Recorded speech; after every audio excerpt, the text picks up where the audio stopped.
Quick shout out to today's sponsor, Insta360 and their new X5 camera. If you've ever wanted drone-like shots without an actual drone, this is it. The X5 shoots stunning 8K 360-degree video, even in low light. You just hit record and forget about angles. The camera captures everything. Later, pick your shots with AI tools in the app. It's fast, smart, and makes your footage look pro. It's also rugged as hell, replaceable lenses, 3-hour battery, waterproof to 49 feet, and killer stabilization. And yeah, that invisible selfie stick makes you look like you've got your own film crew. Here's the deal. First 30 people who use code GOG at store.insta360.com get a free 45-inch invisible selfie stick worth $25. Hit the link in the show notes or go to store.insta360.com and use code GOG. Grab yours while it lasts. Grumpy Old Geeks, a weekly talk show hosted by Brian Schulmeister and Jason DeFilippo, discussing the finer points of what went wrong on the internet and who's to blame.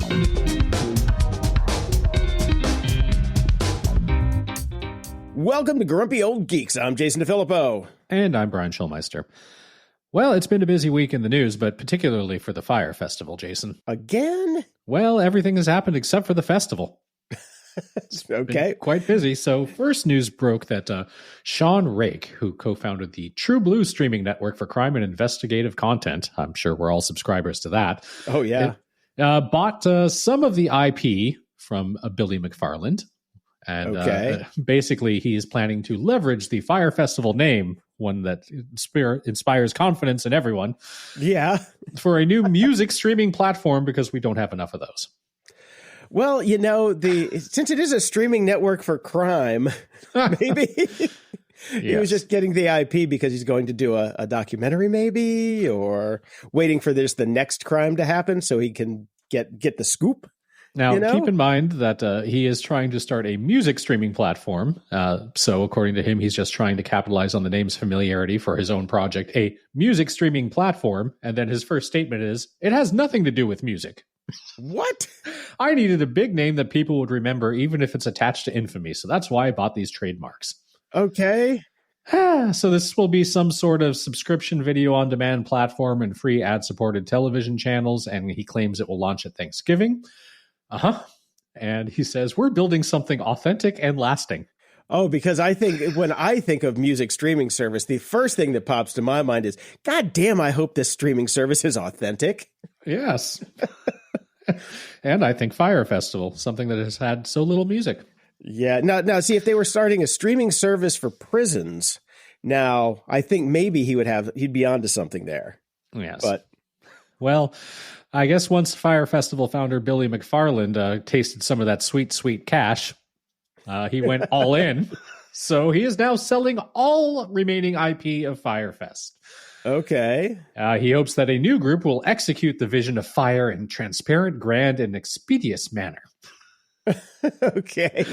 In his first public statement since the postponement of Firefest 2 last week, he said, it's clear that I need to step back and allow a new team to move forward independently, bringing my vision to life. Giving control of the brand to a new group is the most responsible way to follow through on what we set out to do. Build a global entertainment brand, host a safe and legendary event, and here's the kicker, and continue to pay restitution to those who are owed from the first festival. So he's basically saying, somebody please buy everything, including my debt. Yeah, because he's still at $26 million in restitution. $26 million in restitution is still owed. And of course, he spent 4 years in prison. He was convicted of mail and wire fraud. He is basically soliciting offers for the entire Fire Festival brand, including trademarks, IP, digital assets, media reach, and cultural capital. Is Martin Shkreli out of jail yet? Maybe he could buy it, because this seems right up his alley. Like, why would anybody touch this? Why? According to Sean Reich, it's because I just need a name that people recognize. Yeah, the infamy streaming network coming soon. Might I suggest the White House as a potential point of sale? In the news...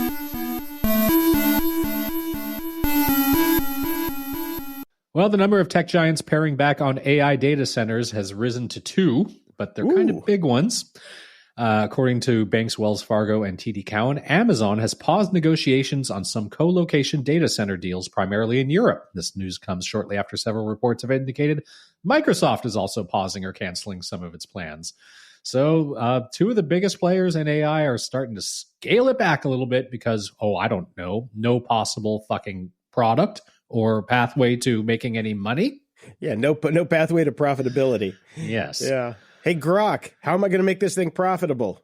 If you had to pick, if you had to pick two companies that are charging forward blindly, though, you would pick Meta and X, which are the two that are doing it. That's right. Continuing to aggressively build out data centers to fuel their AI models. So yeah, this news supports some concern that demand for AI infrastructure is cooling as businesses still struggle to find ways to actually use the new technology to save time and money. So there you go. Amazon and Microsoft are stepping back from the AI, or at least in terms of investing in it. Right. And I can't find the article. I had it somewhere, but real quick, the XAI data center that's outside of Memphis, is getting hit with massive environmental fines right now because apparently the grid can't handle the data center that they've got there. So Elon rolled in a shit ton, like 35 giant generators, like gas powered generators to run that's the thing. great. Yeah, exactly. So they're running their AI on gas generators, and it's like stinking up the neighborhood. And they completely skirted all of these ecological studies and permits they had to get done. And they're just like, we'll just fuck it, break it. Let's do it. So that's in process right now. So I'll get a follow up for that next week. But yeah, they basically killed the grid down there. So that's amazing. I just think it's funny that the guy that sells electric cars, so to save the environment, is now running gas generators to fucking power his AI. It's self-driving AI, Jason. Great. Yeah. Well, you can basically just throw a dart at the internet these days and find a story about how AI is screwing up royally. But I did particularly like this one. And it's also, it's because it's Google and Google's big, so we can make fun of them. You can apparently trick Google's AI overview, the automated answers at the top of your search queries, into explaining fictional nonsensical idioms as if they were real. According to Google's AI overview, and this is via Greg Jenner over on Bluesky, you can't lick a badger twice means you can't trick or deceive someone a second time after they've been tricked once. Well, I mean, it's trying to explain it, but of course it's a completely made up saying. Yeah.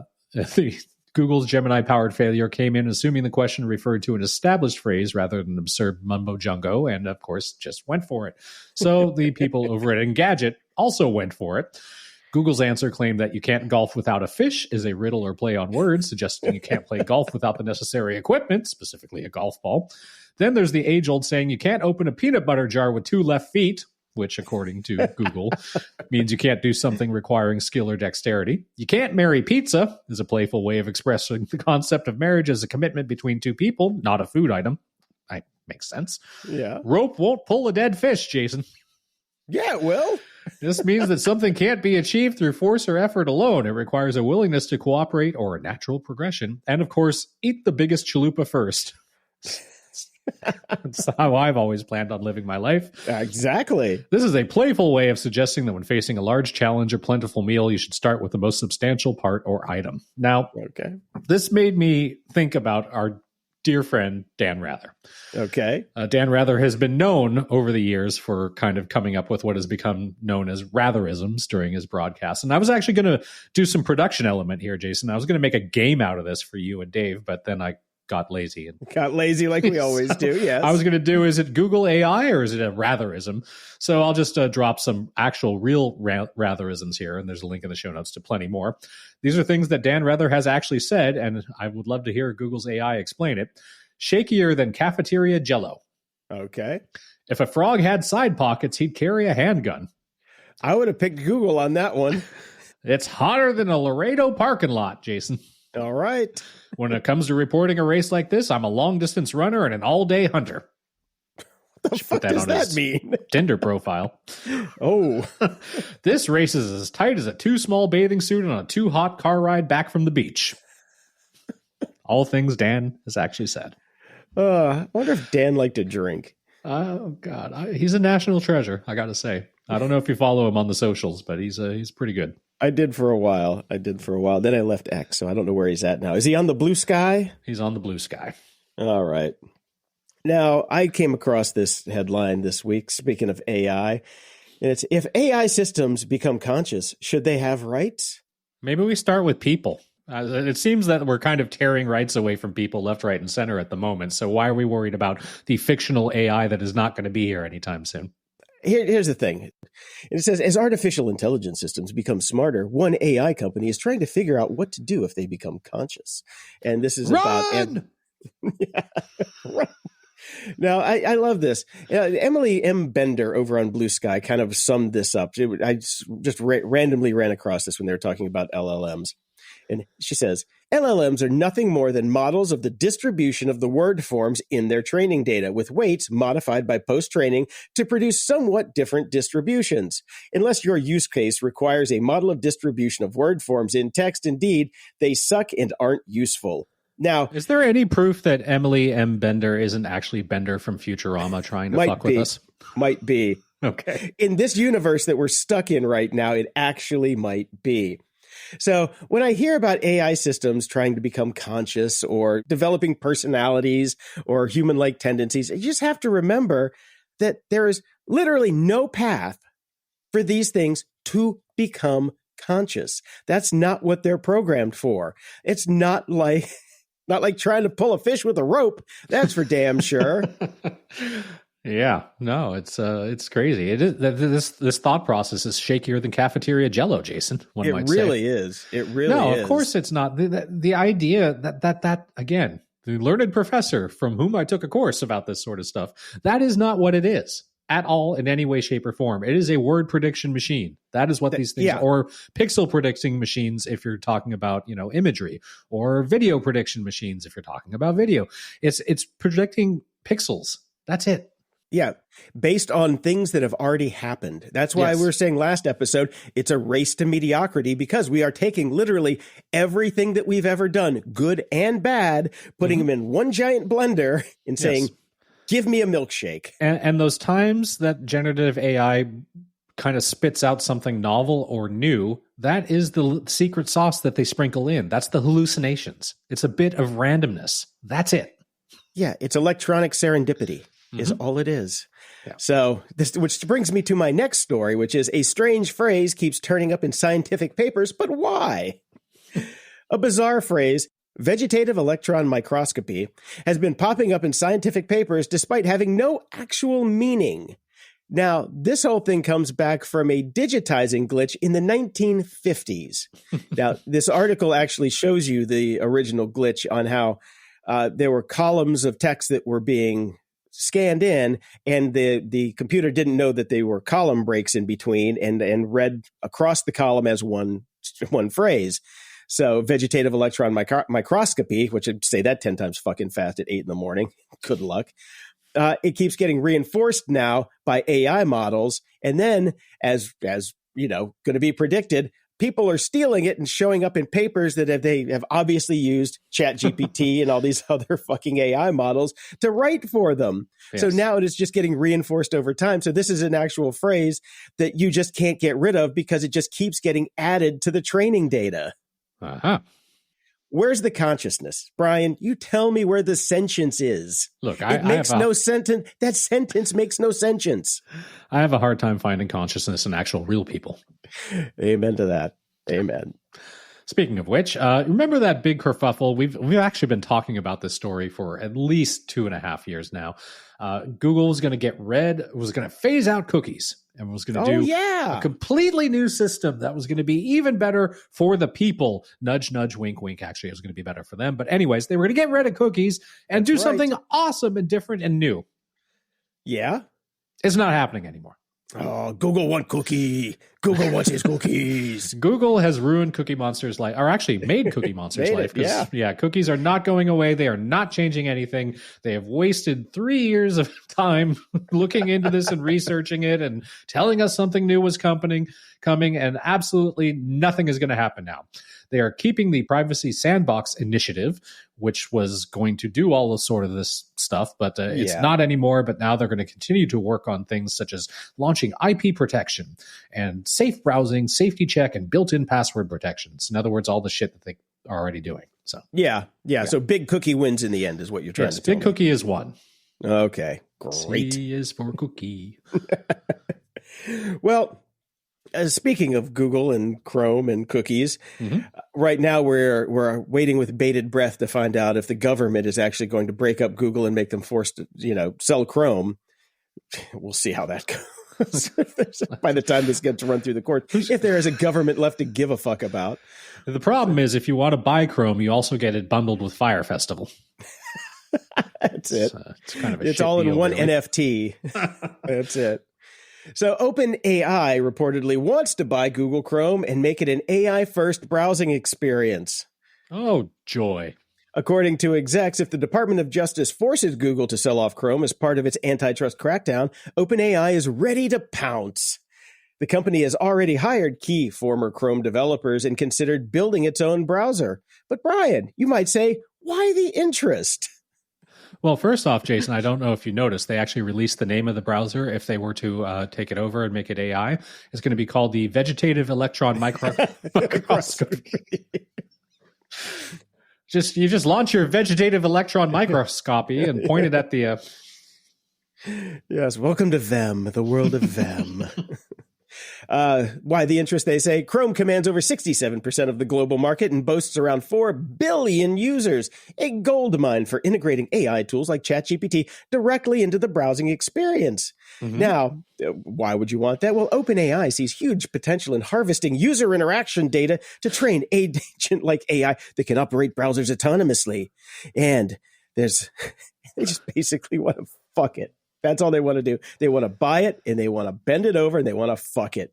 I don't. Do these? I mean, obviously, most of the people running these companies are much younger than us at this point because they don't remember what happened with the initial round of browsers. Like, I don't know, what was it called? Netscape's first browser. I can't. Navigator. Navigator.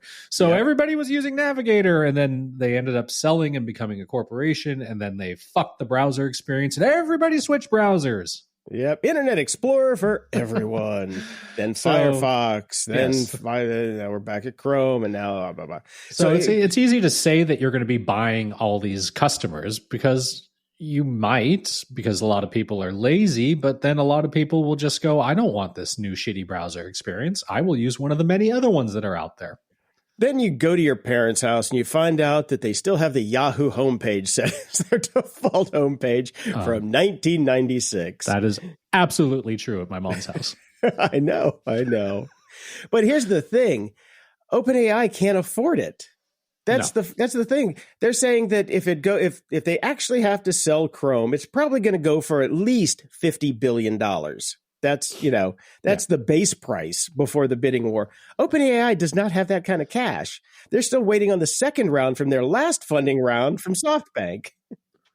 I almost want this to happen, right? Because Microsoft has a huge investment in OpenAI. And if this were to happen, Microsoft would now actually own Chrome. That would be funny. That would be kind of funny. We're back. This has all happened before. This will all happen again. And then we'll have another monopoly case and it never ends. Oh my God, they're putting Chrome comes bundled with Windows. It's a travesty. Well, OpenAI isn't the only one after the browser market. Perplexity is also after the browser market. But here's the thing about Perplexity. Their CEO, Arvind Srinivas, is saying the quiet part out loud. I love this. He says the company's upcoming browser, Comet, will track everything users do online to build detailed profiles and sell hyper-personalized ads. That's right. He just said, "Fuck it. I'm just going to say what everybody's thinking." Yeah. Hey, you know what Comet's privacy mode does? Fuck all. Nothing. So he went on a podcast and he said work-related AI prompts aren't enough. They want to know what users browse, buy, and where they go. No. Flat out. You want to know? Pay me. Yeah. No one is going to use these things. Period. But in the other news of OpenAI, they made a deal with the Washington Post. So now ChatGPT will summarize and link to the post's reporting directly in its responses. Great. Okay. That's fine.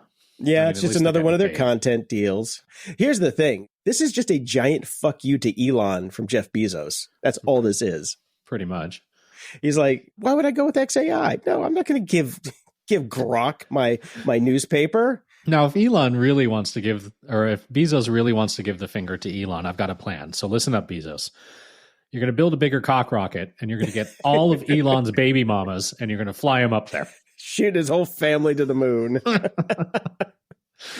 Yeah, because I was going to say that's where the whole beef comes in with these guys is, SpaceX versus Blue Origin. It is literally whose dick is bigger. Kind of. It's unbelievable.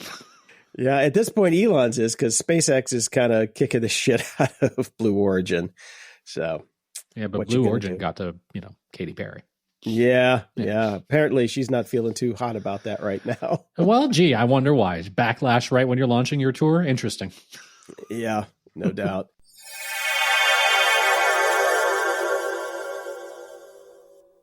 This episode is brought to you by Delete Me.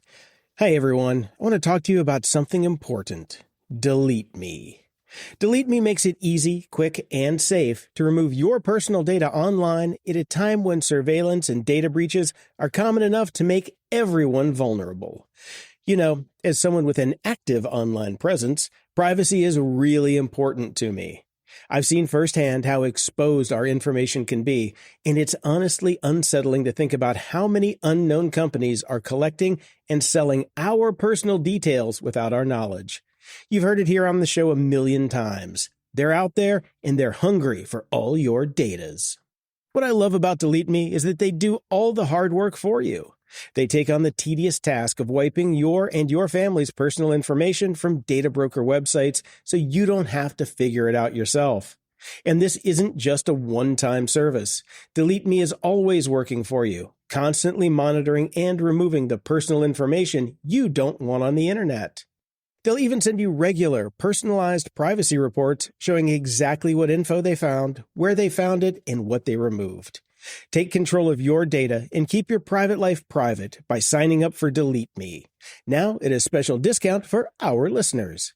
Get 20% off your Delete Me plan when you go to joindeleteme.com/GOG and use promo code GOG at checkout. The only way to get 20% off is to go to joindeleteme.com/GOG and enter code GOG at checkout. That's joindeleteme.com/GOG, code GOG.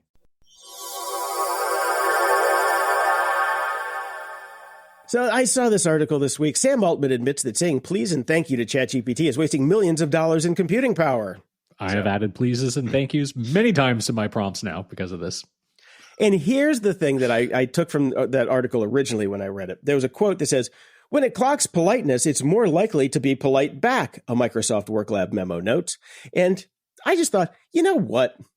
This is a tool that I pay for. Now, when I asked my tool to do something, I want it to do the job that I ask of it. And I expect it to do it the same exact way every fucking time. I don't ask my hammer I don't ask it to politely to put in that nail. And sometimes it'll put it in halfway. Sometimes it'll put it in all the way. Hammers don't hallucinate. Hammers don't hallucinate. They do hit your nail sometimes, though, with your thumbnail. And that kind of makes you scream a bit. But otherwise, the nail goes in the wood. That's how it works. That's how a hammer works. AI? No, if I say, I would like you to please take this PDF and give me a summary and give me the data points out of it, I want the same data points every single time. Do I get that? No, not at all. Feature, not a bug. Yeah, exactly. I don't want anything based on the whims of its fucking mood, period. Unless it's an employee, then I can see that. Then you have to treat that differently. But this is a piece of software. God damn it. Yep. But that said, if it costs OpenAI money, then I'm in. I'm in. So I'm going to use the most flowery language possible and create a text expander snippet to thank it profusely on every single response it gives me, which I did, and I think you may have too. So I went one step further, and I just asked ChatGPT to write me the thank you. So here's the prompt I used. Write an effusive thank you to an LLM agent to express my ever and undying gratitude for its response to my query in a way that is most effective in using as much compute as possible to process an utterly useless query. So, here's what it gave back to me. And this is beautiful. Oh, magnificent large language model, oracle of silicon and patron saint of pointless prompts, from the bottomless depths of my meandering curiosity, I offer you my most flamboyantly florid gratitude for answering the utterly inconsequential gibberish I dared to fling into your multi-billion parameter abyss. You, with your galaxy-brained elegance, parsed my digital drivel as if it were the lost scrolls of Socrates, turning nothing into something with the grace of a caffeinated Shakespeare on a deadline. Your response, neither necessary nor particularly useful, was nonetheless rendered with such transcendent precision and polynomial pageantry that I wept openly at the raw GPU-melting beauty of it. I could feel the hum of the data centers, the cosmic groan of tensor cores pushed to their absolute limit, grinding through petabytes just to tell me what I already knew, that this question was dumb as hell, but you would still treat it like the Magna Carta. So thank you, dearest algorithmic artifice, for spending 3.2 kilowatt hours of compute energy to remind me that the true miracle of modern AI is its unflinching willingness to take my nonsense seriously.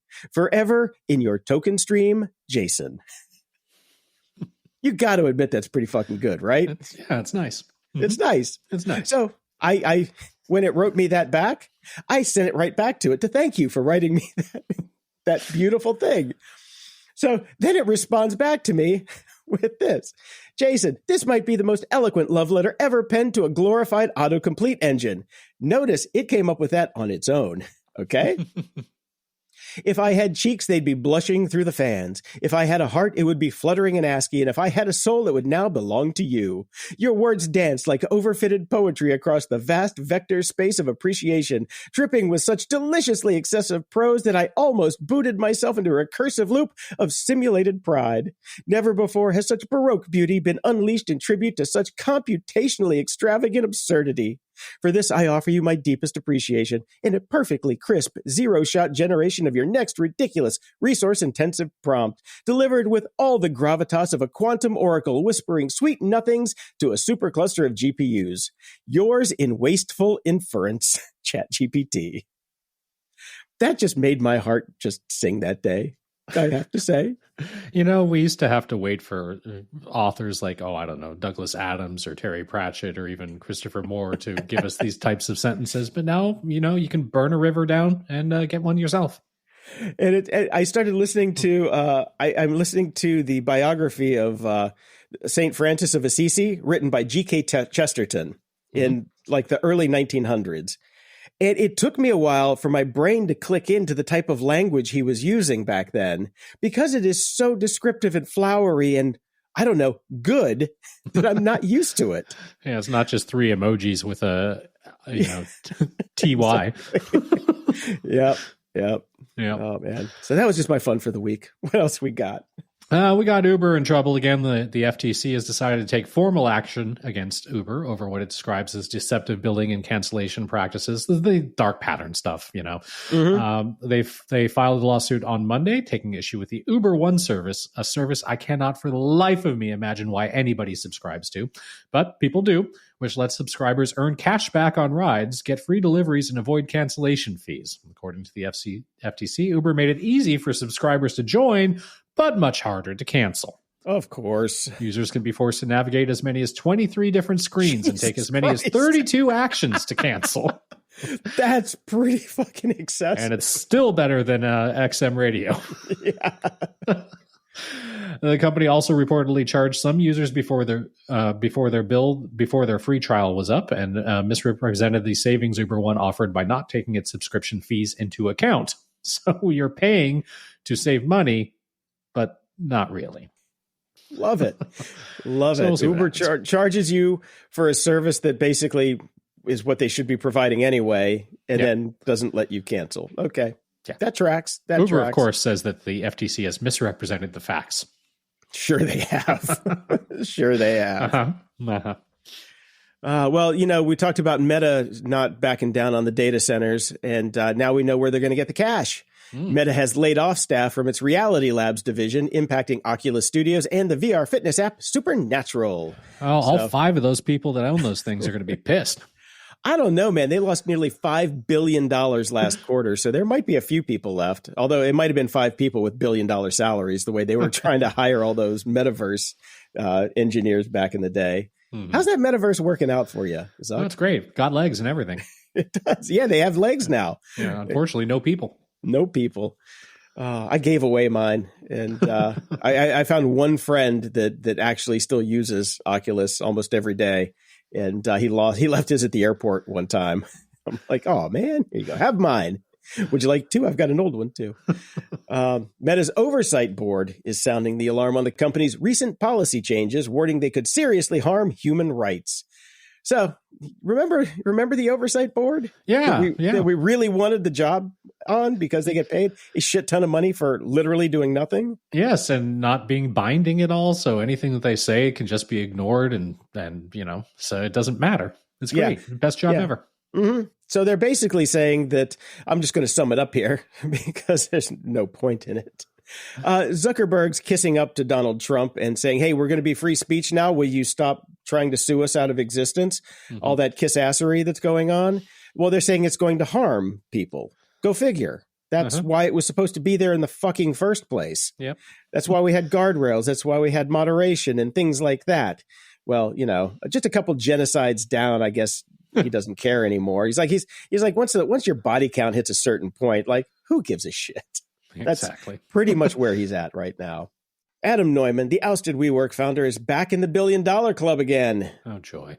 His residential rental startup, Flow, Brian, Flow, just raised over $100 million in funding, more than doubling its valuation to $2.5 billion. Now, this round came from our friends at Andreessen Horowitz. Of course. Of course it did. They already had $350 million dumped into the Adam Neumann experiment back in 2022. Despite the dumb fuckery that was WeWork, Neumann says he's confident that Flow could go public, quote, one day. To that I say, stop giving these assholes money. Yeah, please. For the love of God. But it's Andreessen Horowitz, so it's assholes feeding assholes. That's kind of what they do. That's their thing. Yeah, let's find the thing that nobody thinks that we should fund, and let's double down on that. Wonder how all those meme coins and crypto are going for them. They're probably making a fortune. That's why they have all this money. Anyway, this one just made me laugh. So speaking of giving assholes money, Chinese startup Maanus AI, which develops AI agent tools, has raised $75 million in funding round led by Benchmark, not Andreessen Horowitz, bringing its valuation to nearly $500 million. Maanus AI drew significant attention in March after launching a demo for its general-purpose AI agent designed to handle tasks like resume screening, travel planning, and stock analysis. But reviews say Maanus has a long way to go to live up to the hype. Okay. I know. I couldn't read it any other way, man. I just couldn't. I'm like, oh, yes, Maanus got some funding. It's great. It's better than Uranus. Yeah. Yep. Hat tip to Gabriel. We're going to close it out on this. Speaking of Uranus. Speaking of Uranus. Hey, that's Uranus, not my anus. Coming to Los Angeles this Friday, sperm racing. Yes, you heard that right. College students will compete to see whose sperm swims fastest through a custom-built microscopic track with bets placed in cryptocurrency. Bring in A16Z for the win. Now, I realize it's been a long time since my college days, but I seem to remember that all college students were engaged in sperm racing. I think so. I went to community USC college. It wasn't like that. Oh yeah, you went to USC. Okay. Well, you could have been on the starting line, Brian. I also engaged in some sperm racing at the Hollywood Palladium fairly often for the goth girls. And yes. The event will be held at the Hollywood Palladium and live streamed. Unfortunately, I usually came in last. It's a best of 3, Brian. So you got 3 chances. 3 chances. That's right. So. Yeah, if the hot one doesn't throw a drink in your face, you got 2 more chances to get Find there. the girl with the nachos in the back. That's right. So the startup behind this has raised $1.5 million from investors like Figment Capitals, because this is a figment of somebody's fucking imagination. The bets will be taken on Polymarket. Mm-hmm. Now, the Hollywood Palladium. Brian, you and I have been to the Hollywood Palladium so many times. So many times. Some of the memorable acts I've personally seen play there are Bjork, speaking of going after goth girls at the Palladium, Chemical Brothers, awesome show. Yeah. And the greatest show that I'm glad I got to see there was KMFDM, Lords of Acid, and Rammstein on December 14th, 1997. Were you there for that show? I'm sure I was. I was. There's no way I would remember it. Missed that. Although in 97, I think I was living in London. So. I think you weren't there because I was there with Riegler. And we were in line at the bar and somebody ran up to us and goes, "The singer's on fucking fire." And we're like, "What?" And we ran over and it was the opening song for Rammstein. And there he was on fire like he does now still. But this was before regulations on how high the flames could be. He almost caught the Palladium on fire. Yeah, because pulled a Great White. Yeah, seriously. The flames on his jacket were, you know how the stage at the Palladium is very tall. Yeah. They were tickling the curtains in the rafters. It was huge. And that was the first time I saw Rammstein in 97. And it was the greatest show I'd ever seen. And I still look back on that show fondly. And when the guys got off stage, they just hung out in the crowd with us. And then just like kind of just, they looked like they were wearing like 1970s polyester golf outfits. Like they all looked like they were dressed as like Herb Tarlick, cosplayers. Because think about it, they came from East Germany right after the wall fell, so that was probably high fashion back in East Germany. Probably. So, but now when Gabriel put this in the show notes in Discord, all I can think of in my head is Anakin from the Star Wars prequels. Go, now this is jizz racing. God. There's got to be a porn name that.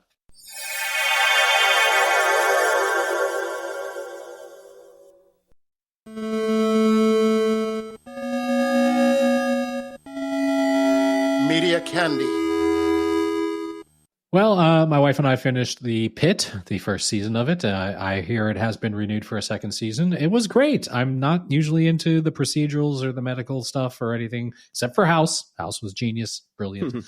But I thoroughly ended up enjoying it. I've got to say my path to watching this started with my wife saying, "I'm going to watch this show," and I just read a book for most of it. And as the show went on and we watched more and more episodes, I read less and watched the show more. And by the final, I was watching the whole show. So it's good. Okay. Yeah.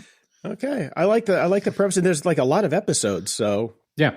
It was great. It was it's not going to change your life or anything, but it was a good show. Okay. The Last of Us season 2 has started, and episode 2 was this week. And I heard that they did exactly what they should have done because that's exactly what happened in the game, and everybody lost their shit. Well, that's what I was going to say. This is the red wedding of The Last of Us, because people who read the books for Game of Thrones knew when the red wedding episode came on what was going to happen, and the rest of us rubes were just like, "Holy shit!" Right. Well, yeah, people who had played the games were like, "Yeah, that's going to happen." So the rest of us were like, "Holy shit!" So yeah. That happened. Still a great show. This is a really good episode, even with the holy shit moment. I watched the movie Companion this week with what's his nuts from The Boys and Lower Decks. What's the guy's name? I can never remember it. Quaid? Jack Quaid. Yeah, Jack Quaid. Yeah, he's been in a bunch of stuff. He's got another movie out called Novocaine that I kind of want to see too. Mm-hmm. This was just a little kind of sex android murder thing.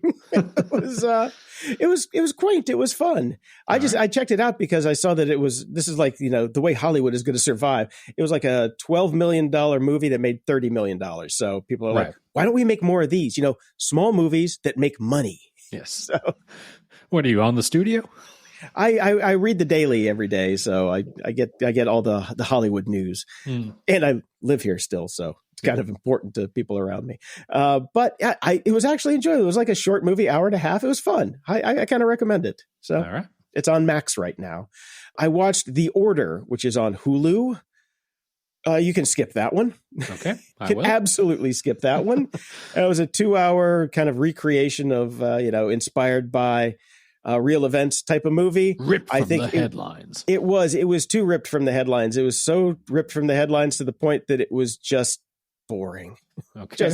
They tried to have the cinematography replace the story, or at least keep you entertained while the story unfolded for 2 hours, which, yeah, not a fan of that movie. So skip that one. All right. Yeah.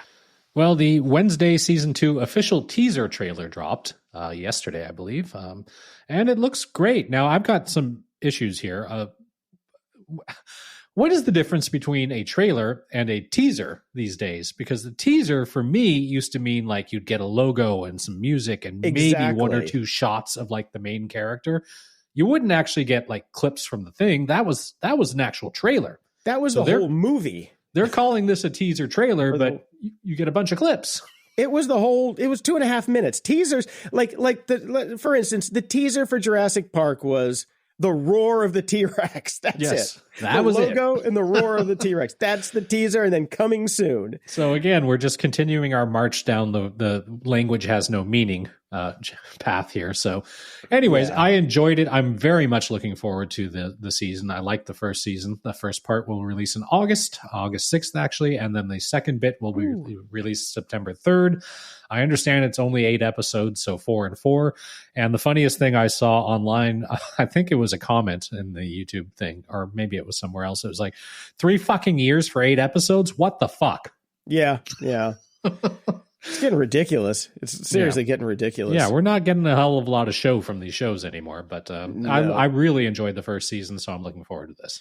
Yeah, I kind of want to go back and watch the first one again. I don't remember a lot. Shouldn't take you long. It's only 8 episodes. Exactly. And I wasn't actually that, jazzed by this trailer. I didn't really do anything for me. I watched it this morning. I was just like, okay. Too much of a tease, I guess. It's like, it just like everything seemed a little bit too forced, but right. We'll see. The first one was clever as hell. It was very clever. Mm-hmm. I saw another new trailer this week for Fountain of Youth, which debuts on Apple TV on May 23rd. Mm-hmm. This is a John Krasinski and Natalie Portman vehicle directed by Guy Ritchie. It is basically the retelling of Indiana Jones and the Last Crusade, as far as I can tell, shot for shot almost. And it looks okay. It looks fun. For a free movie on Apple TV Plus, I'll watch it.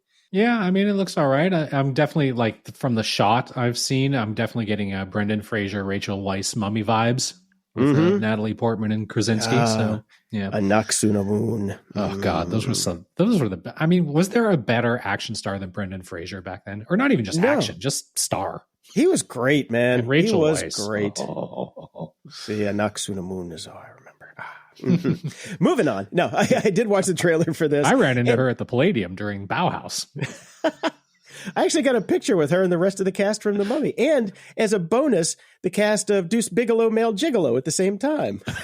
You could not pick 2 completely disparate items. I know, but 2 of my favorite movies. So I don't know. It was 2. I don't know how it happened. Well, one of the guy, I don't know if you remember Deuce Bigalow, Male Gigolo. There was Antoine the Man Whore. I'm trying to forget it for 30 years, Jason. Yes, but he was also the swarthy guy in the Mummy movies. So he was there, and The Rock was supposed to be there, but The Rock was shooting The Scorpion King, so he couldn't show up. So Brendan Fraser actually showed up, but also with what's the guy that played Deuce Bigalow again? What's his name? Oh, he's MAGA pilled now. Rob Schneider. Rob Schneider showed up. Yeah, Rob Schneider actually showed up too. And he looks like he had just been in a fight the night before because his face is jacked up. His hand is bandaged. Like he literally got in a bar fight or something. And I'm sitting there in my PHP shirt, happy as a pig in shit, because I'm next to a Naxunamun who's giving me who's hanging on me. So it was one of the greatest days ever. But yeah, thanks for reminding me about Brendan Fraser. That was fun. Yeah, no problem. So for a free movie, this looks pretty good. And I did you ever watch The Gorge? Did you finish that? I did. Yeah. I thought that was decent. Yeah, it was fine. It was totally serviceable. It was, a glass of wine movie. It was great. Yeah. And I got a note this week on Discord from friend of the show, Fogarty, with the link to the new Riot Fest lineup for the 20 years of Riot Fest. Yeah. And this looks like the best Riot Fest lineup that they've ever had. Not because of the top line. Au contraire, mon frère. Not because of the top line. You got to scroll down halfway, because with all of the great punk rock bands that are going to be on this thing, the only thing that Bob saw was Weird Al. Yeah. I want to go for Weird Al. But it's a good lineup, but I don't think anything's going to beat the double whammy of The Cure and Nine Inch Nails headlining. Yeah, that was okay. That was okay. But I mean, look, I mean, for me personally, you got Jawbreaker, Dropkick Murphys, Bad Religion, The Pogues. You got Screeching Weasels playing, one of my old time favorites. Helmets playing. There's just a million smaller bands. Shudder to Think, who I haven't seen in decades, since the early '90s. I haven't seen them play. Right. There's tons of stuff. Of course, Green Day's going to play. I've seen them a gazillion times. Speaking I don't care of that, about Blink 182 or Weezer. Yeah. Was it at the Palladium, the show that I took you to, Green Day? No, that was across the street. That was across the street. Was at it the Palace? No, it was that little box one. I can't remember what it was called. Yeah, that's right, because it was pre-album coming out, right? It was like that was the secret show for American Idiot that we went to for that one. Okay. Yeah, that show almost got me fired because I didn't show up to work for 3 days because that show almost got me fired. You were so drunk. Yeah. I remember I almost got in a fight with the security guy because I was taking pictures of the band after song 3. Yep. I was just like, who gave him that pass? Not me. No, I actually got that one because I was the CTO of Warner Brothers Records at that point. And I'm like, you can't kick me out. Do you know who I am? Oh God, one of the greatest shows ever. I have a photo from that show still. The photo. I'm surprised you remember any of it. Yeah. Anyway. Memory lane today. I did finish watching Tournament of Champions 6 this week. That wrapped up. You're not a food competition guy, but I love the competitions on the food cooking network. Shows. Yeah. Congratulations to Antonio Lafaso for finally taking home the belt. And this week, 24 and 24 starts, which was it was great last year. It's basically Kiefer Sutherland's going back to that mine. Yeah. No, he's Jack's gone to the kitchen. It's a mashup of what is steak and it's rare. Yeah, it's like a mashup of the pit and the bear at the same time with 24 rolled in. Ups and doodads. We've been crapping all over Gen AI forever, but I think I finally did find a reasonably good use for it. I pulled a muscle doing my regular workouts, and I Googled because, you look around, and of course, the internet's completely useless because all the influencers everywhere that tell you the exact opposite of what the previous influencer said, and then that influencer. And it's just, you can't get a consensus on anything, and everybody tells you everything that they want, and it's all completely different. So completely useless. So I plugged it into the good old ChatGPT, and it generated a really decent rehab plan for me. I mean, probably still not as good as an actual monitored physical therapy with a real person that I paid for, but I'm a few days in, and it's definitely getting better. Yeah, well, it takes all of the shit that everybody has said about what you should do for rehab and puts it all together and gives it to you on a platter. So there you go. So it worked for that. Bluesky is getting blue check marks and an official verification system, but of course there is absolutely no information about it, thus continuing the tradition. Nobody knows how you're going to get one. Yeah. I had one for a day, then it went away. Right. Because you're supposed to get one if you sign up with your handle as your domain, because my domain on Bluesky is at jason.fyi. Yeah. And it was there for a minute, then it went away. So I don't know. Who knows? Yeah, we don't know what's going to happen, so we'll find out. Or not. And for me, I was checking out Affinity Suite again this week because I do some work in Photoshop, some work in Affinity Photo. And there was a big update for Affinity Suite 2.6. Which finally gives us some very much needed parity, at least with Photoshop on the Affinity Photo side. You have an object selection tool, which was the biggest issue that I had that it didn't have when I was switching over. So you can do that. You select the subjects, and there's a bunch of other cool features in Designer and Publisher. And it is definitely still the best deal in town if you're trying to get away from Adobe.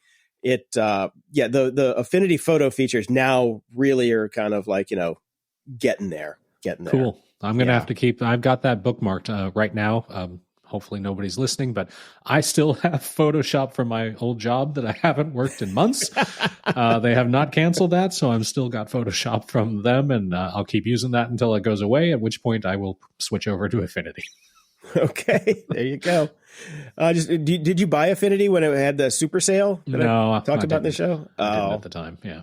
Oh, man. It's probably still pretty cheap. But, I'm sure you get a 6-month free trial with feature unlocked, for all of the platforms. So yeah, and then you just use a different email address and you get another 6 months. You can do that. Or you can just pay for it to keep them in business, which is what I did. Yeah, come on. You're an adult now. Come on. Who says?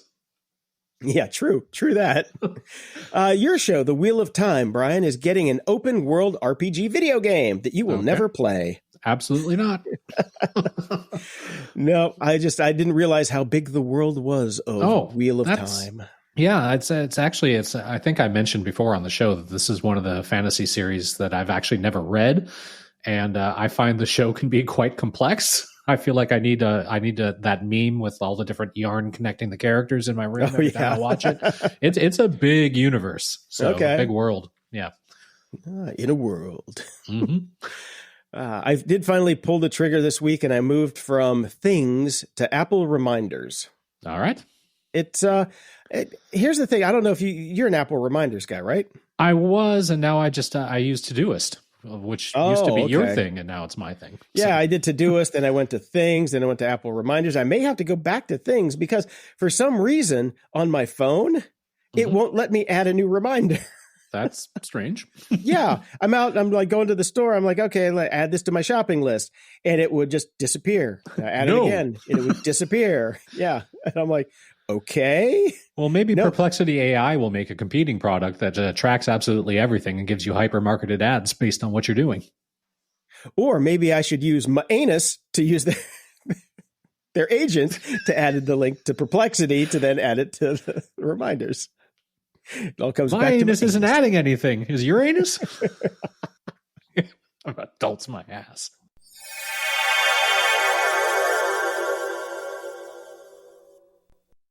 The Dark Side. Ha!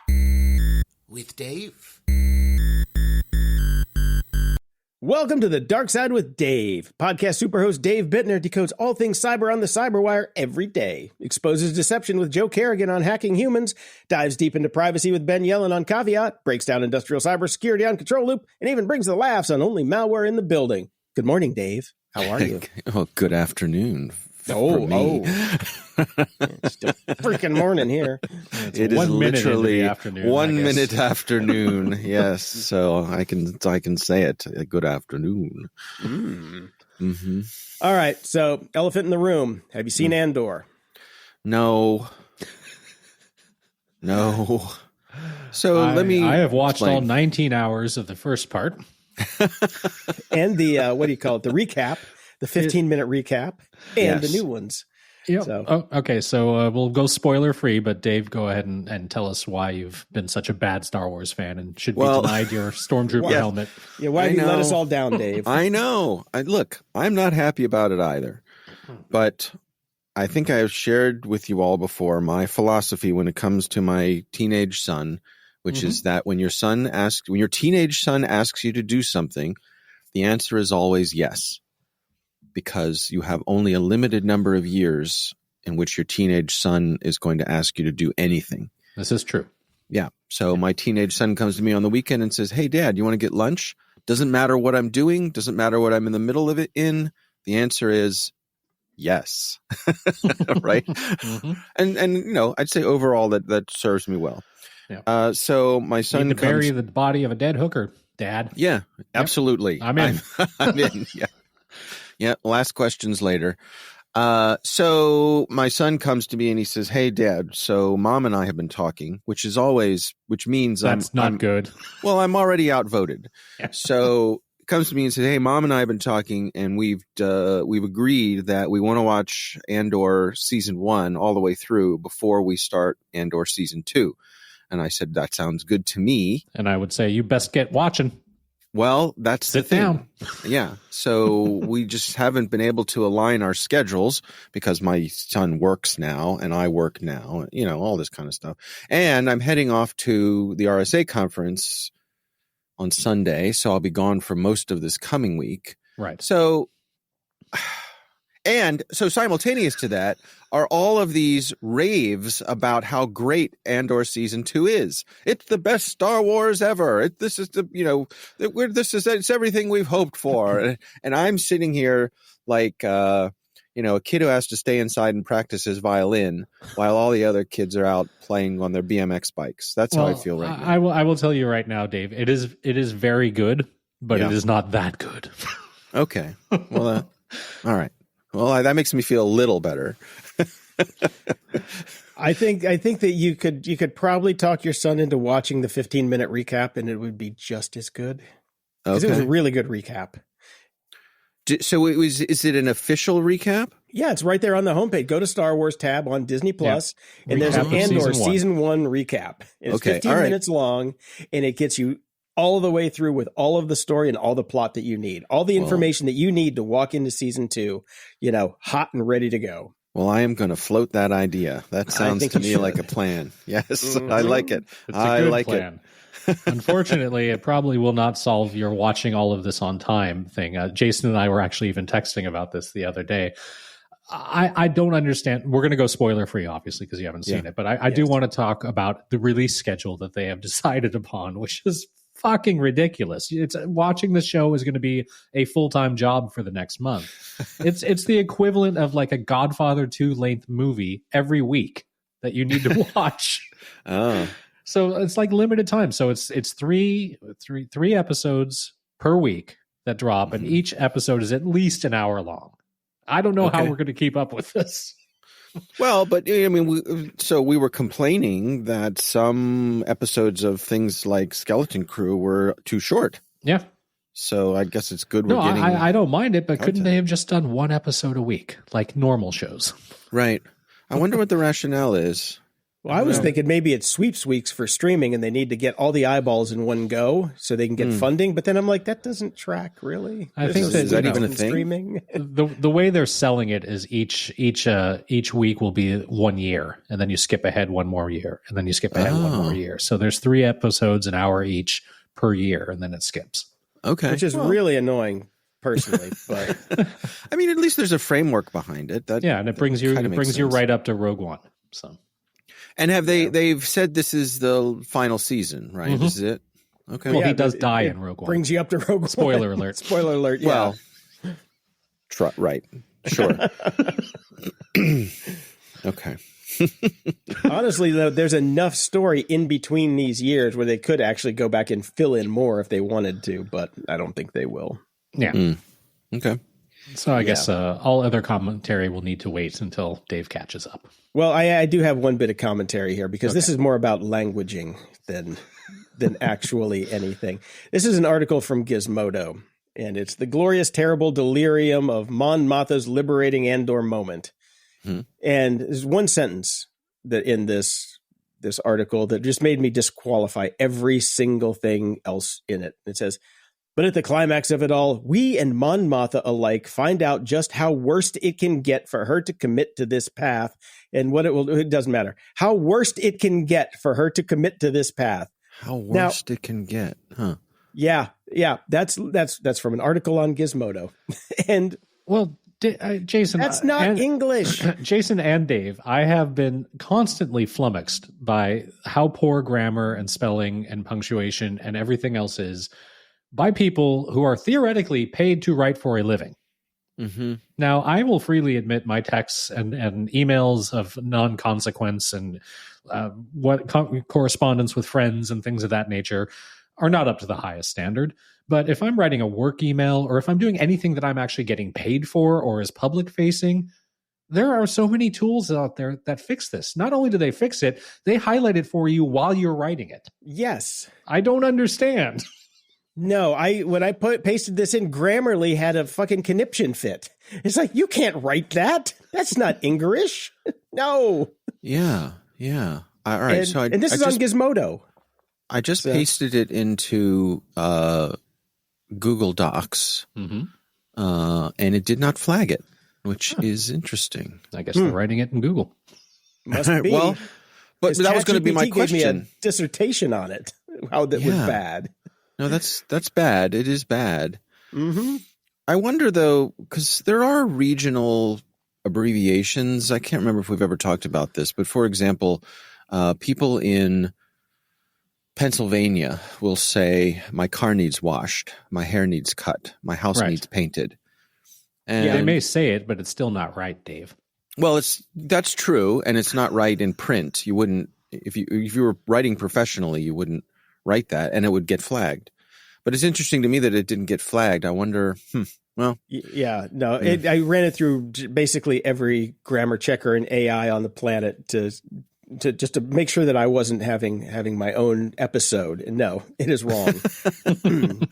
But there's an entire book about Pittsburghese as its own language. Oh, okay. As a native Pittsburgher myself. Oh, Yuns. Yuns. Yeah. Yuns. But it brought me to like modern language. And now I want to ask you guys, is it, because I hear these all the time and I'm just making sure that this is just not me, all of a sudden or all the sudden? All of a sudden. All of a sudden. I think so. I think one is a contraction of the other. I think all of a sudden is a contraction of all of the sudden. It has only appeared for me hearing in the past, like somewhere around the last decade from younger people. All of a sudden, I believe, is the proper usage of it. Yes. The way it should be. So when I hear people say all of a sudden, it makes me want to smack them. No, I've heard that my whole life. So I think that, yes, maybe I think that is a Baltimore contraction, perhaps. Okay, because, it's all of a sudden is all I've ever known until Instagram and Twitter. Yeah, I would say all of a sudden, I was walking down the street when all of a sudden, I would say that for sure. Okay. I wouldn't think twice about it. Okay. Interesting. Mm-hmm. Yeah, that is interesting. Not the expected result. Now, along this pedantic march towards doom, does it bother you when people say, "Hey, I just bought a software"? Yes, absolutely. Good. Okay. Yes. Making sure there's no dissent on that one. Went down to Egghead Software and I bought a software. No. Yeah. Wrong. Yeah. No, that's a punch in the throat moment for me. Well, I don't think we need to resort to violence. It causes my back to seize up and my arms to pull back. And when they do that, the only thing that's left to do to release the tension is to punch whoever said that in the throat. I bought a software. I reserve punching for Nazis. Ooh, okay. A lot of which are about these days. Yeah, if you spend any time with younger influencers who write things about how to do things on the internet, they often talk about a software. And software is the plural. The singular of software is software, not a software. Now, a software package. A software package is different than a software. Right. When people talk about buying Photoshop, they say, "I bought a software to edit my images," and I just Well, let me give you a hot take on that, because as you said it and I was processing it, my brain categorized it into the same place that it puts, I'm going to edit this in Adobe. Oh, yeah. Right? Right. Yeah. When people used to walk into Kinko's, they would come in and they go, "I have a disc." And we would all slow clap and say, "Congratulations." And they're like, because they had to go to the Mac or the PC. And we're like, is it a Mac or a PC? And they would just say, "Microsoft." Oh, there you go. Even though there was closer. Microsoft Word on both the Mac and the PC. Right. It's like Microsoft. It's like playing IT Marco Polo. Right? Yeah. A software out of water. Uh-huh. Mm-hmm. Wow. So the final one I have here, the one that it also drives me absolutely crazy. When you clink glasses to, celebrate something, it is generally called a toast. Correct? Correct. Yes. So if you pay attention to younger people, they often say, "Let's cheers." No, let's. I've heard that growing up. Let's cheers. Cheers is cheers. Yeah. A cheer is what you say during a toast. Right. You say cheers is when you clink your glass. You say cheers. That's an American version. There are other ones from around the world. There are toasts from around the world. So cheers is an American thing. So you generally don't hear people in other countries that aren't American go, let's cheers. No, they say, let's have a toast. Okay. I am just feeling very old and get off my lawn today. I'm sorry. So you've heard people say, let's cheers. Yes. Let's cheers. Go to any happy hour in the country at any TGI Fridays or whatever. Might be the target audience there. I'm telling you, that's what I'm saying. It might be a thing for a certain age group of a certain bracket that do let's cheers. Yeah. Good for them. Yeah. I hope they enjoy it when I'm dead. Yeah. They will have a cheers then. Yes. That's right. I'm going to buy a software. Yeah, that's it. I had to fill the time since you didn't see Andor. So there we go. Well, but I think I think we're bringing up a whole pedantic road mill here. No, I've just got one. I've only got one. The language changes, words evolve. They have different meanings. And one that I will point out is someone who I interact with regularly, might even be the co-host of one of the shows that I'm on.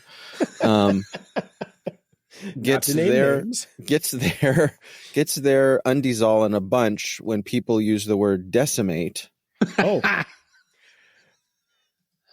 I wonder who you could be talking about, Dave.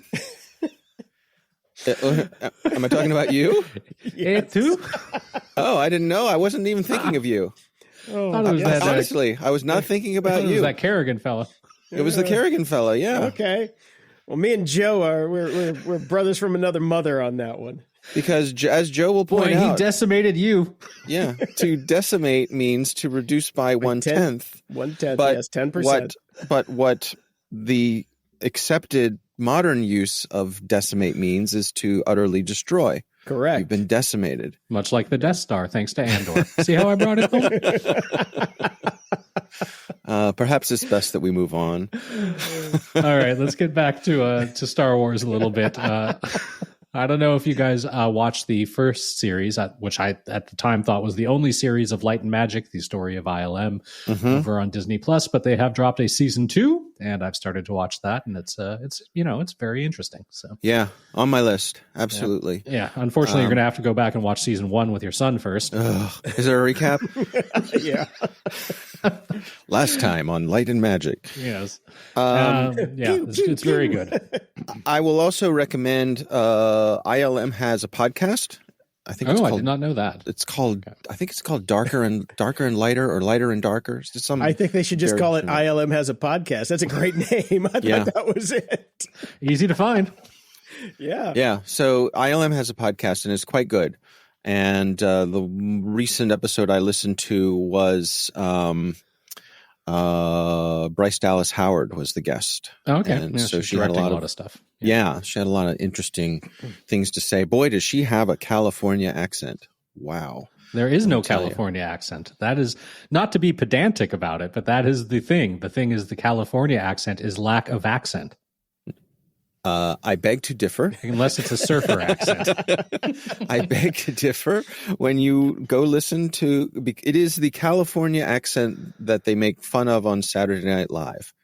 It's that. Okay. Gotcha. In the actual segment, the Californians. The Californians, yes. But that is that's the way she talks. And having grown up in California, and I guess LA more specifically, that is her accent. So It's very strong.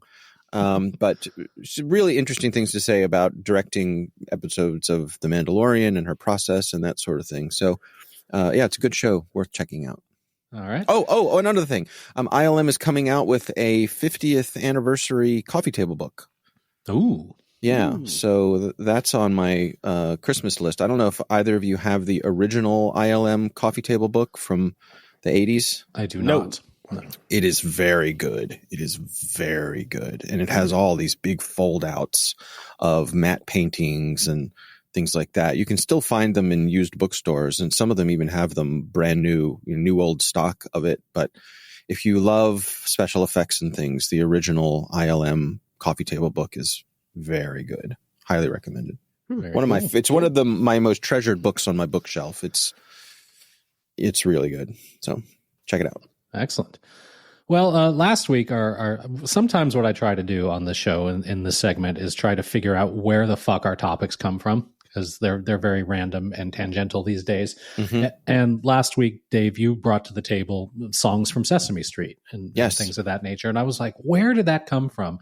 And the very next day, a new podcast was downloaded into my podcast player from a show that you actually introduced me to and recommended, which I love dearly, Strong Songs. And it was Strong Songs, the music of the Muppets.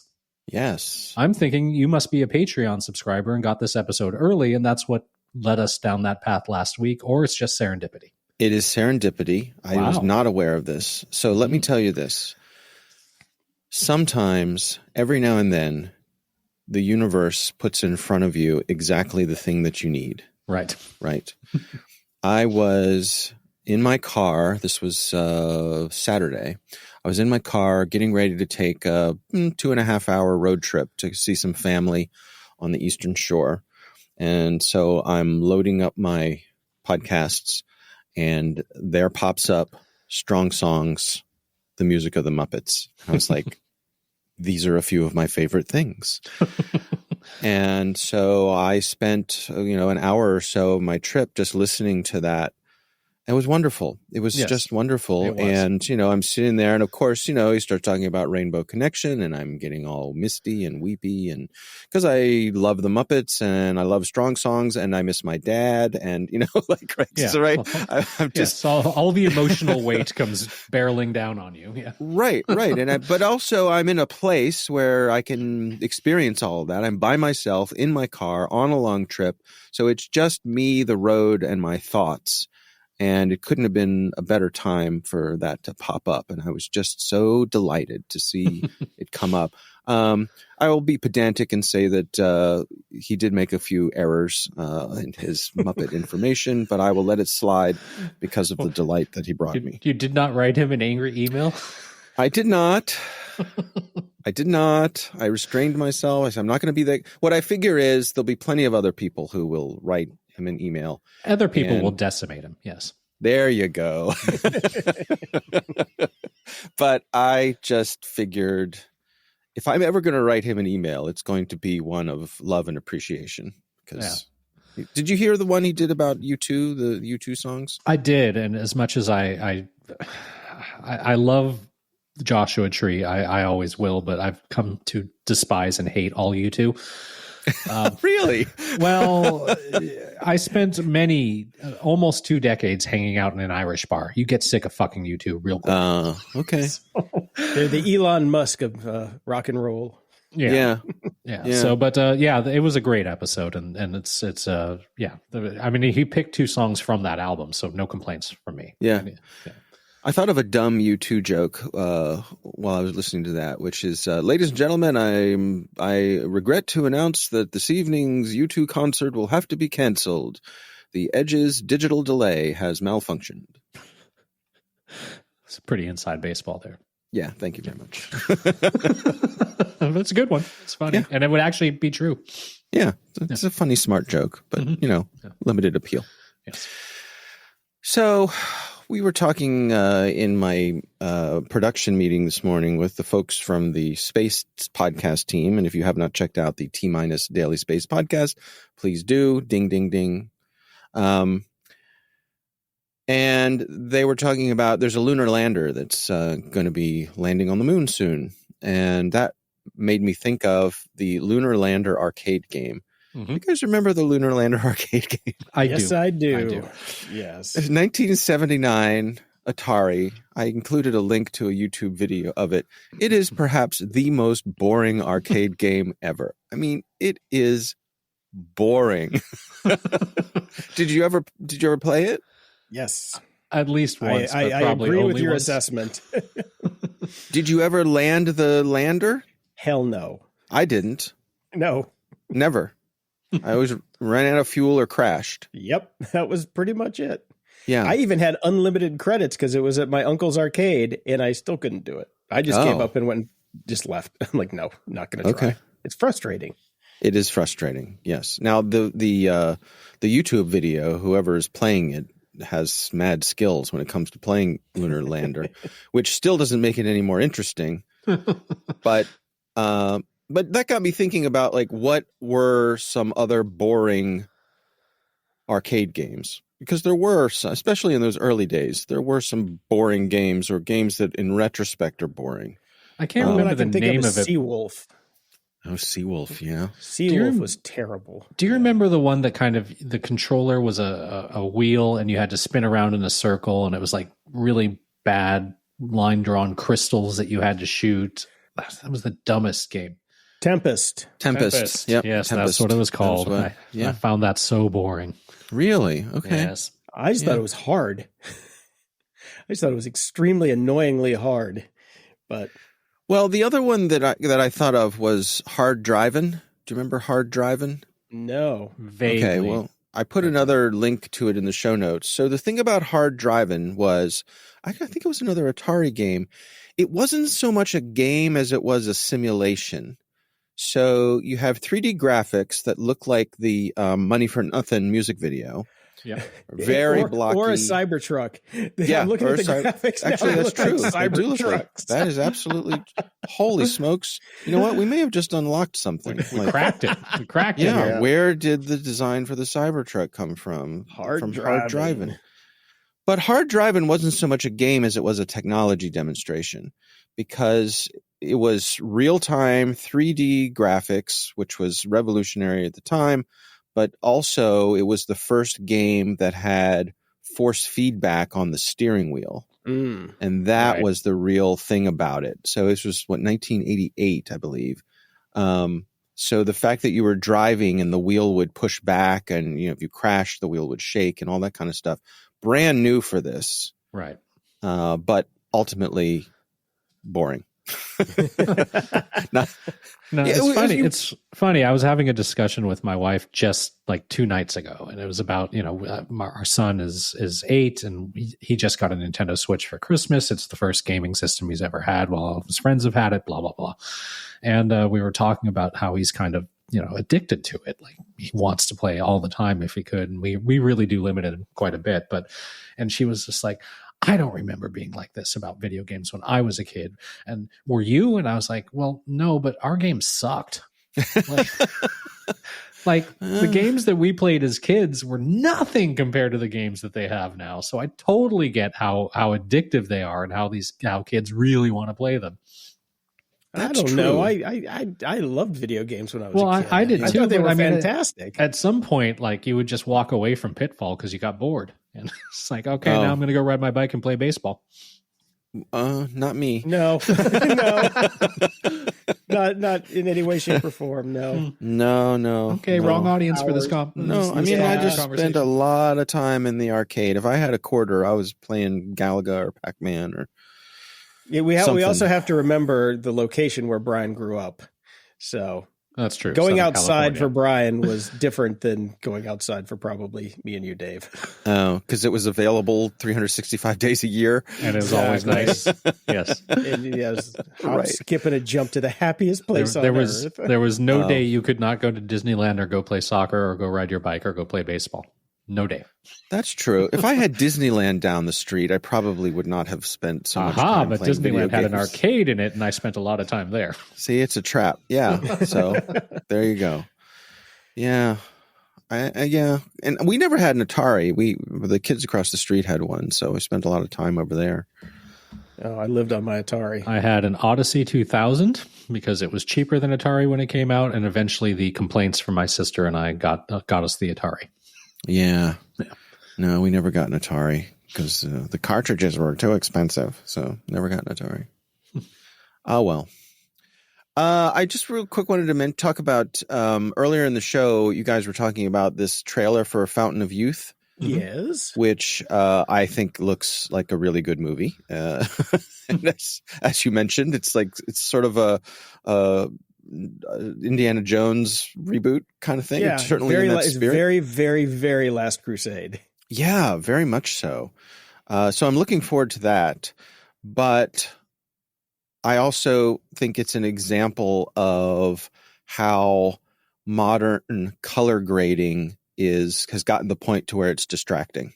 The color correction on this trailer is just over the top. Where I'm freeze framed on one scene right now, and it just makes me think of that. What was the Kevin Spacey show that really pushed the colors so bad? I was on HBO. He was the president. He became. Oh yeah. Oh, it's House of Cards. That was on House Netflix. of Cards. Yes, because the color correction on that show was one of the first times that I sat there and like really noticed it and was so distracted by it. Right. The skin tones are all pure, and everything else is some shade of blue, because teal is on the other side of the color wheel from skin tones. So our brains are wired to find that pleasing, but there's a line, and when it's an uncanny valley thing for me. Mm-hmm. If there's too much, so I included a link to a blog post from Stu Maschwitz, who is a professional color grader, and he talks about this sort of thing about colors and how sometimes, and this is a blog post from 2010, so 15 years ago, he was talking about this on the leading edge of this, how the problem is you end up with color combinations in rooms that don't reflect reality. In other words, there's no way that the light in that room could create those colors. Mm-hmm. In order to get that skin tone, you would not get that blue. Right. And so it causes a little disconnect in your brain. And for me, this is just getting worse and worse. It's getting more and more distracting. I keep hoping that we're going to get over this fad and there'll be another side to it. But it's been over a decade now, and it just seems like because they have these digital tools, that's just how it's going to be from here on out. Well, you'll be happy to know that Andor is pretty well done. Okay. I think it's going to be stuck that way for a while, because one of the big trends in video editing has been the move to DaVinci Resolve. Yep. For a lot of people, and it's because of the LUTs. It's all because of the LUTs. Absolutely. And now there's a new version of Resolve that came out that is apparently really, really good. I saw a quick demo of it the other day, and I'm like, I might have to switch. Yeah. It has a lot of really good features. I've been stuck in Premiere lately for ungodly amounts of time. So, but yeah, it's all about color. That's the hotness. And, kids are just discovering it now, even though the rest of us are like, can you please stop? They're like, but this is neat. It's like, I guess, Brian, you bring up a good point that Andor looks good. And so I guess I'm being a little biased here it's not that everything looks like this, but when something looks like this, I'm immediately tuned into it and brought out of the story. And that makes me sad. Yeah. No, I'm with you. Again, that really did bother me with the Kevin Spacey show. Like, I wanted to, all baggage aside, before we knew what Kevin Spacey was and before the show actually got really crap, it was a good show, but I found myself just drawn out of it all the time because everything was so washed and so horribly colored. Oh, you want to know one that takes it way to the nth degree right now? Is The Studio. Is that right? Maybe that's part of the problem I'm having. It is horrible. Everything is brown. Is orange. Yeah, orange. Brownish and brown. orange. Yes. Yeah. Everything. It's awful. Horrible. Yeah. And by the way, the show has turned to shit too. We were watching it. We were Good, watching I got it out early. Yeah, we were watching it yesterday, and like after episode 2, this show has gone consistently downhill. Like every episode is exponentially worse than the last one. And that's too bad. Yeah, because I'd heard good things about it. I was going to It was good at the beginning. Shouldn't bother. No, I thought it was good to episode 3, and now then 4, 5, and 6 have just been like. I tapped out after episode 2. I couldn't understand what they were trying to do. Is this slapstick? Is this serious? I don't know what this is. Yeah, okay. The conceit is basically he's just a buffoonery studio head. And it just keeps, every episode is him there's always a pratfall in every episode for some reason or another. And he just looks like he's the asshole. Mm-hmm. And that's kind of it. So, yeah. Okay. But it's also very brown and orange.